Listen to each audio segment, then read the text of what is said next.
जय जवान जय किसान न्यूज 24। जय जवान जय किसान न्यूज 24 की टीम पहुंची है Etawah. Etawah public inter college जो भड़थना में है, वहां के प्रबंधक नवरत्न सिंह यादव 40 वर्षों से शिक्षा के साथ जुड़े हुए हैं। उन्होंने कोरोना काल में ऑनलाइन क्लासेस चलाई हैं सुचारू रूप से। देखिए ये रिपोर्ट। बातचीत के दौरान इटावा पब्लिक इंटर कॉलेज के प्रबंधक नवरत्न सिंह यादव ने कहा कि शिक्षा उस शेरनी का दूध है जो पिएगा वही दहाड़ेगा। उन्होंने कहा कि कोरोना काल के दौरान में बच्चों पर विशेष ध्यान दिया गया है। प्रबंधक नवरत्न सिंह यादव ने कहा कि अपने जीवन में सिर्फ शिक्षा को आगे बढ़ाने के लिए हमने ये कदम उठाया है। देखिए इटावा से संपादक कुमार गौरव और पवन की ये खास रिपोर्ट। नमस्कार, आप देख रहे हैं जय जवान जय किसान न्यूज 24। मैं कुमार गौरव। आज मैं हूँ इटावा पब्लिक कॉन्वेंट स्कूल में, जो कि इटावा भड़थना चौराहे के निकट स्थित है। मैं बात करने का प्रयास करता हूँ, जानने का प्रयास करता हूँ, क्योंकि पिछले 2 साल से कोरोना काल का समय था और शिक्षा व्यवस्था पूरी तरीके से ध्वस्त हो चुकी थी। कहीं ना कहीं अब दोबारा से शुरुआत हुई है। हमारे साथ इस विद्यालय की पूरी यूनिट खड़ी हुई है, प्रबंधक जी भी उपस्थित हैं। बात करने का और जानने का प्रयास ये करूंगा सबसे पहले कि किस तरीके से अब जब शुरुआत हुई है तो चीज़ों को कैसे लाइन पे लाने का प्रयास करेंगे। 2 साल ऑनलाइन क्लासेस रहीं, अब फिजिकली ऑफलाइन क्लासेस रहेंगी, तो क्या क्या चैलेंजेस अभी तक फेस करे हैं। एडमिशन ओपन हो चुके हैं, एडमिशन के साथ साथ कौन कौन से चैलेंजेस फेस करने पड़ रहे हैं, बात करने का और जानने का प्रयास करता हूँ। सबसे पहले तो सर आपका स्वागत है। नाम क्या है आपका? ब्रजेश कश्यप जी। ब्रजेश जी, इस विद्यालय में कब से पढ़ा रहे हैं? मुझे सर 20 साल लगभग हो चुके हैं। 20 साल। जी। पिछले 2 साल से कोरोना काल था, पूरी शिक्षा व्यवस्था एकदम ध्वस्त थी। क्या क्या देखा आपने? पिछले 2 साल से जब से ये कोरोना चला है तब से व्यवस्था शिक्षा विभाग की बहुत ही ज़्यादा खराब हो चुकी थी। अब उसमें धीरे धीरे उसको लाइन पे लाया जा रहा है। बच्चों को नए सिरे से दोबारा पढ़ाया जा रहा है, अच्छी तरह से समझाया जा रहा है। क्या नाम क्या आपका? जी सर, रविकांत। जी, रविकांत जी, कौन सा सब्जेक्ट आप पढ़ाते हैं? इंग्लिश पढ़ाता हूँ सर। इंग्लिश पढ़ाते हैं। इंग्लिश की बात करता हूँ। आपने जब 2 साल पहले जिन बच्चों को आप पढ़ाते थे, अभी 2 साल बाद क्या सिचुएशन महसूस करते हैं? बिल्कुल सर, जीरो हो चुका है, क्योंकि कोरोना काल में बच्चों ने बिल्कुल ना के बराबर पढ़ाई की। जो उन्होंने आज से बीते सालों में सीखा हुआ था, वो बच्चे धीरे धीरे अपने निरंतर भूलते गए। अब हम उनको दोबारा से उसी प्रणाली से हम अपनी नई ऊर्जा के साथ उनको सिखाने का प्रयास कर रहे हैं। बच्चे पहले उनको जो सिखाया गया था, अब तो बिल्कुल कोई पूछो भी तो उनको नहीं आता, क्योंकि ऑनलाइन प्रणाली में जब तक किसी का गाइडेंस नहीं होता है तब तक बच्चा पढ़ नहीं सकता है। आप यहाँ बैठे हैं, बच्चा घर पे बैठा है, सामने फ़ोन चल रहा है, लेकिन उस फ़ोन अब बच्चा हमारे सामने रूबरू हो रहा है हमसे, इसलिए बच्चा धीरे धीरे अब आगे आने वाले समय में बच्चा पढ़ेगा भी और बढ़ेगा भी। जिस तरीके से अभी बता रहे थे, आप सुन रहे थे कि ऑफलाइन और ऑफलाइन, ऑनलाइन 2 साल ऑनलाइन क्लासेस चली, क्या लगा आपको? आपने जब अभी क्लास अटेंड करी तो क्या परिवर्तन देखा? बच्चों में सर बहुत परिवर्तन, कुछ नहीं, पहले जो बच्चों को पढ़ाया था वो सब भूल गए सब सर।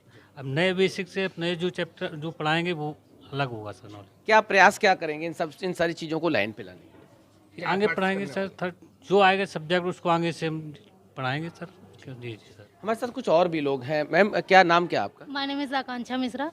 जी, मैं हिंदी और संस्कृत की टीचर हूँ, हाई स्कूल तक पढ़ाती हूँ।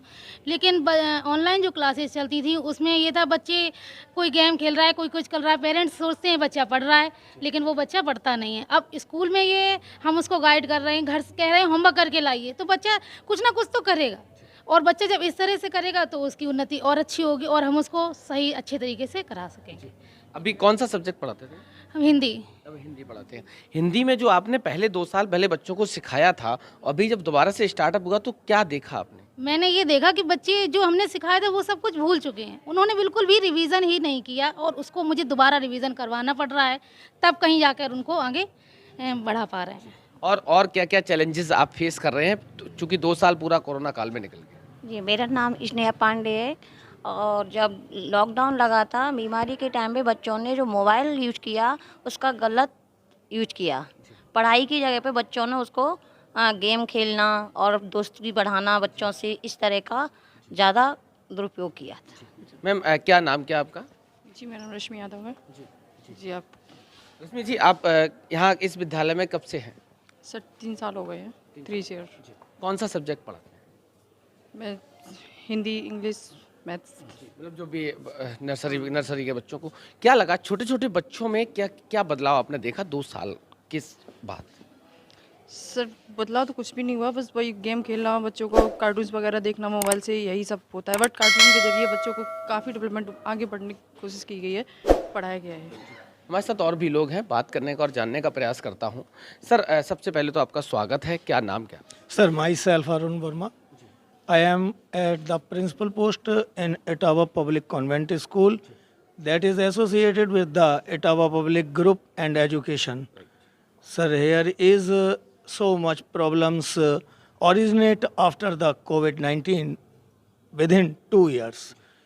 According to the students' education level and some associated with the Etawah Public Group and Education.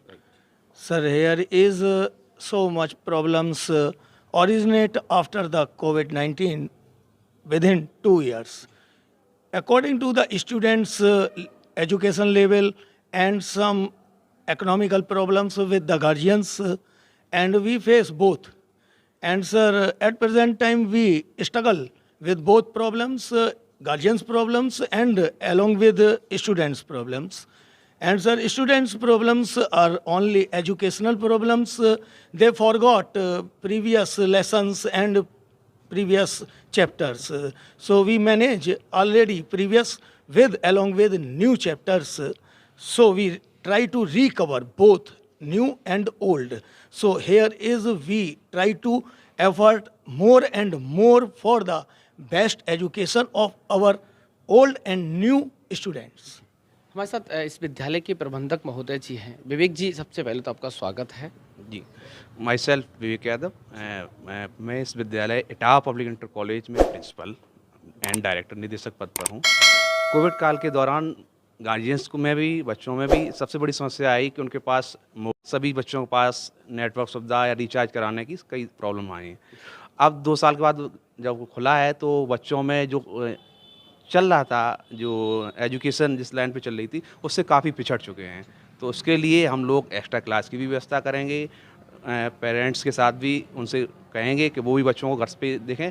सबसे बड़ी बात है कि अब जो नर्सरी पीजी क्लास में बच्चे को एडमिशन लेना था वो बच्चा अब काफ़ी बड़ा हो चुका है।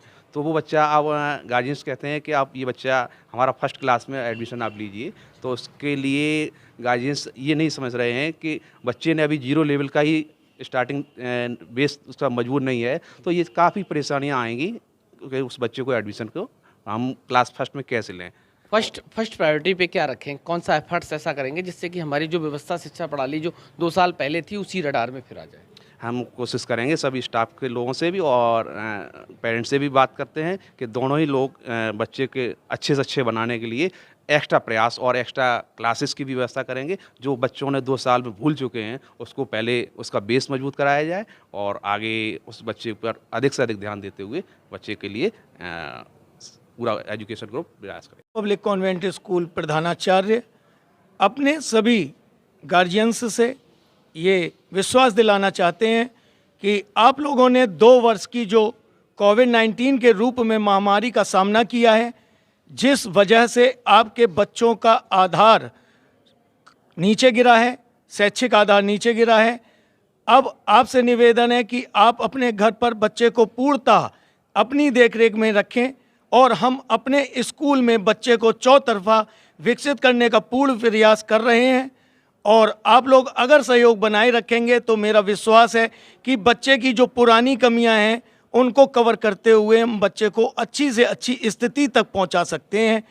अतएव हम तो प्रयास कर ही रहे हैं, आपके प्रयास की अनुकंपाएं हमें हैं। अभी मैंने आपको पूरे इटावा पब्लिक कॉन्वेंट स्कूल की पूरे यूनिट से मुलाकात कराई थी, विद्यालय के प्रधानाचार्य महोदय से मुलाकात कराई थी और जानने का प्रयास किया था किस कोविड के बाद किस तरीके से व्यवस्थाएं चल रही हैं। हमारे साथ बात करने के लिए उपस्थित हैं इस विद्यालय के प्रबंधक नौरतन सिंह यादव जी। बात करने का और जानने का प्रयास करता हूं कि 2 साल कोरोना काल के बाद किस तरीके से फिर शुरुआत करी है। सर सबसे पहले तो आपका स्वागत है हमारे चैनल में। Thank you. 2 साल कोरोना काल, शिक्षा व्यवस्था पूरी तरीके से ध्वस्त हो गई, उसके बाद फिर दोबारा से आप स्टार्टअप कर रहे हैं, तो क्या लगता है कौन कौन सी चुनौतियों का सामना करना पड़ेगा? इसमें पहली चुनौती तो यही है कि बच्चे जो भी पहले से अध्ययनरत थे, शिक्षा पा रहे थे, उसमें बहुत कुछ भूले हैं। चूँकि उन्हें घर रहना पड़ा, ऑनलाइन शिक्षा दी भी गई है, वो इतनी प्रभावशाली नहीं रही है जितनी कि ऑफलाइन रहती है। तो इससे बच्चों की पढ़ाई लिखाई बहुत प्रभावित रही है और इसके साथ ही स्कूलों की वित्तीय व्यवस्था भी काफ़ी कुछ चरमरा गई हैं। ऐसा लगता है कि नए स्कूल की ओपनिंग जिस तरह से करते हैं, ऐसे स्कूल की शुरुआत हो रही हैं जनरली। क्या लगता है आपको ये चैलेंजेस जो 2 साल पहले हम जहां स्टैंड कर रहे थे, आप जहां स्टैंड कर रहे थे, वहां तक फिर उसी पोजीशन पे आने में कितना समय और लगेगा? कौन कौन से एफर्ट्स और लगाने पड़ सकते हैं? हाँ, उसके लिए हम लोग अधिक मेहनत करेंगे। कोर्स को विभाजित करके हर मंथ सब्जेक्ट टीचर को लिख करके देना कि इतना कोर्स इस महीने में कराना है, इतना इस महीने में कराना है। हर कीमत पर वो तैयारी, यानी कि एक बिल्कुल समर्पित होकर के काम करना पड़ेगा, तभी हम बच्चों को उस शिक्षा की पटरी पर ला सकते हैं। पेरेंट्स को क्या संदेश देना चाहते हैं? जिस तरह के समर्पित भाव से प्रयास करेंगे, वो भी इसमें सहयोग करें। घर पर वो भी बच्चों को देखें और ये देखें कि स्कूल से क्या काम हो रहा है, किस तरह का काम दिया जा रहा है।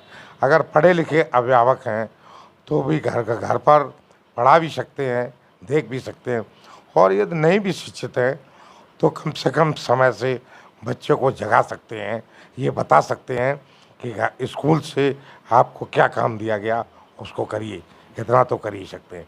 ऐसा सहयोग हम अभिभावकों से भी ऐसे सहयोग की अपेक्षा करते हैं। धन्यवाद सर बात करने के लिए। हमारे साथ से बात करने के लिए उपस्थित इटावा पब्लिक इंटर कॉलेज के प्रबंधक नौरतन सिंह यादव जी। जिस तरीके से उन्होंने बताया कि 2 साल कोरोना काल के बाद फिर एक बार ये लग रहा है कि हमने नए सिरे से शिक्षा व्यवस्था की शुरुआत करी है और जो भी चैलेंजेज आएंगे उनको बखूबी निभाएंगे। चूँकि शिक्षा ही वो जननी है, शिक्षा ही वो शेरनी का दूध है, जो पिएगा वो दहाड़ेगा। ये कहीं ना कहीं बड़े बुजुर्गों ने जो कहावत कही थी वो कहीं ना कहीं सच और चरितार्थ सत्य है।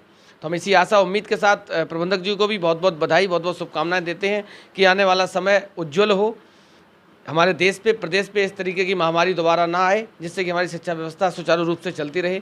न्यूज़ 24 की तरफ से प्रबंधक जी को, प्रधानाचार्य जी को बहुत बहुत बधाई, बहुत बहुत शुभकामनाएं। धन्यवाद।